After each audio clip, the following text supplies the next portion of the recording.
আসসালামু আলাইকুম, সবাইকে আবারও স্বাগতম হোম ব্লগ কুকিং। আপনারা সবাই কেমন আছেন? আশা করি আল্লাহর অশেষ মেহেরবানিতে অনেক অনেক ভালো আছেন, সুস্থ আছেন।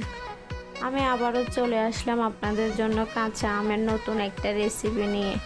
আর এটা একেবারে যে সেই কোনো রেসিপি না, এটা হলো পুরানো দিনের নানি দাদিদের আমলের সেই চাটনি রেসিপি। আর এটাকে যে সেই কোনো চাটনিও বলে না, এটাকে বলে একেবারে বাদশাহী নবাবী চাটনি। তাহলে চলুন আর কথা না বাড়িয়ে দেখিনি কীভাবে বানাতো আগের দিনের নানি দাদিরা সেই বাদশাহী নবাবী চাটনি। শুধু কথা বললে তো হবে না, আমাদেরকেও তো বানিয়ে খেতে হবে, তাই না? চলুন।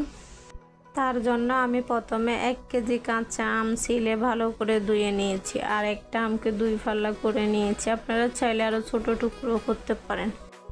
এখন একটা বলের মধ্যে পরিমাণ মতো পানি নিয়ে নিয়েছি, আর পানির মধ্যে মিশিয়ে দিব 2 থেকে 3 চামচের মতো লবণ। আর লবণটা দিয়ে লবণটা ভালোভাবে নেড়ে চেড়ে গুলে নেবেন। তারপরে এর মধ্যে দিয়ে দিব আগে থেকে কেটে ধুয়ে রাখা আমগুলো। আর আমগুলো লবণ পানিতে দিয়ে ভালোভাবে নেড়ে চেড়ে মেখে আমগুলো রেখে দিব প্রায় 1 থেকে 1.5 ঘন্টার মতো। এতে করে কি হয়, আমের মধ্যে যদি কোনো ধরনের ক্ষীরের গন্ধ থাকে এটা চলে যায়, আর আমের যে ভাতটি টক ভাবটা থাকে এটাও চলে যায়। আপনাদের আমগুলো যদি বেশি টক হয় তাহলে আমার মতো এরকম একটা কাঁটা চামচের সাহায্যে একটু থেতলিয়ে নেবেন। এতে করে কি হয়, আমের ভিতরে যে ভাবটি কাঁচা টক ভাবটা থাকে ওটা বের হয়ে যায়। তাই আমি আমগুলো একটু থেতলিয়ে নিয়েছি। আপনারা এটা চাইলে টুথপিক দিয়েও করতে পারেন বা ছুরি দিয়েও হালকা কেটে দিতে পারেন। দেখুন আমি একেভাবে সবগুলো আম কাটা চামচের সাহায্যে থেতলিয়ে নিয়েছি। আর এইগুলো আমগুলো প্রায় আধা ঘন্টা 40 মিনিটের মতো লবণ পানিতে ভিজিয়ে রেখেছি। এখন সবগুলো আম ভালোভাবে ধুয়ে প্লেটে তুলে নিয়েছি। আর এই আমগুলো ধোয়ার সময় অবশ্যই ভালো করে চিপে চিপে পানিগুলো বের করে নিতে হবে। এতে করে কি হয়, আমের মধ্যে কোনো রকম বাড়তি টক থাকে না।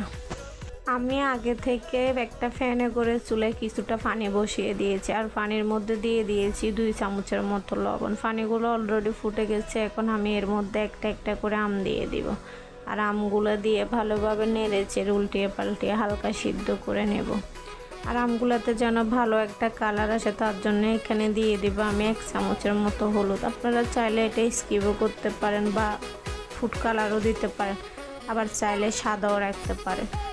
তবে আমি বলবো শুরুতে একটু হলুদ না দিলেও শেষ লাস্টে হলেও কিন্তু একটু কালার দিবেন। হতে পারে সেটা হালকা জর্দার কালার বা অরেঞ্জ ফুড কালার, কারণ যেহেতু এটার নামই হচ্ছে শাহী নবাবী চাটনি বলে কথা। এখানে কালার না দিলে, সাদা দিলে একদম ভালো লাগে না, কারণ নবাবী নবাবী একটা ভাব থাকতে হবে না।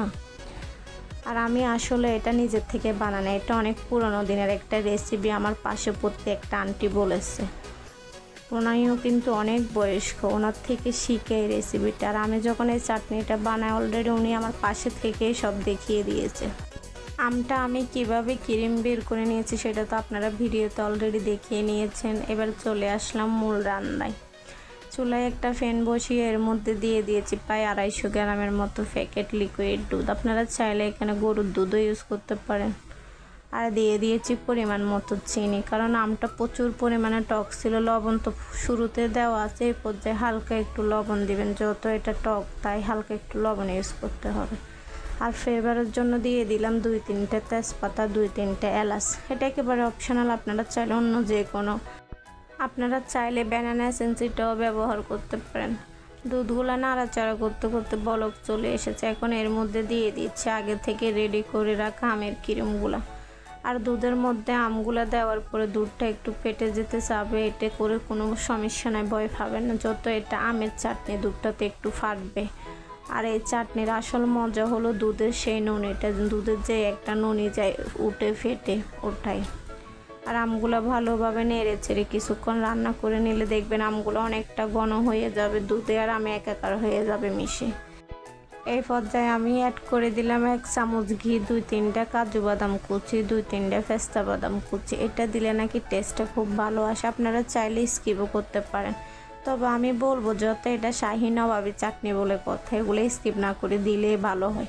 আর আপনারা একটা জিনিস খেয়াল করেছেন, আমটা দেওয়ার পরে দুধটা যে ফেটে গিয়েছে, নাড়াচাড়া করতে করতে কিন্তু ওটা একেবারে মিশে গিয়েছে। আর দেখতে কত সুন্দর একটা কালার আসছে দেখুন। রেডি হয়ে গেল আমার শাহি নবাবী চাটনি। আর দেখুন কালারটা দেখতে কতটা লোভনীয়, একেবারে নবাবী ভাবটাই চলে এসেছে। আর ঘনত্বটা কেমন হয়েছে দেখুন, যত এটা চাটনি এর থেকে বেশি ঘন করা যাবে না। আমার ভিডিওটা যদি আপনাদের ভালো লেগে থাকে চ্যানেলটা সাবস্ক্রাইব করে পাশেই থাকুন, আর পাশে থাকা বেল আইকনটি বাজিয়ে দেন যেন আমার পরবর্তী নতুন রেসিপিগুলো সবার আগে আপনাদের কাছে পৌঁছে যায়। ভিডিওটা কেমন হলো কমেন্ট করে অবশ্যই জানাবেন, ভালো হলেও জানাবেন, খারাপ হলেও জানাবেন। ভালো না লাগলে না হয় কমেন্ট করে একটু বকায়ে দিয়ে দিবেন, তারপরেও কিন্তু কমেন্টটা করবেন। আর ভিডিওটা ভালো লাগলে একটা লাইক করতে ভুলবেন না কিন্তু। আজকের জন্য এটুকুই, দেখা হবে পরবর্তী কোনো নতুন রেসিপি নিয়ে। ততক্ষণ সবাই অনেক অনেক ভালো থাকেন, সুস্থ থাকেন। আল্লাহ হাফেজ।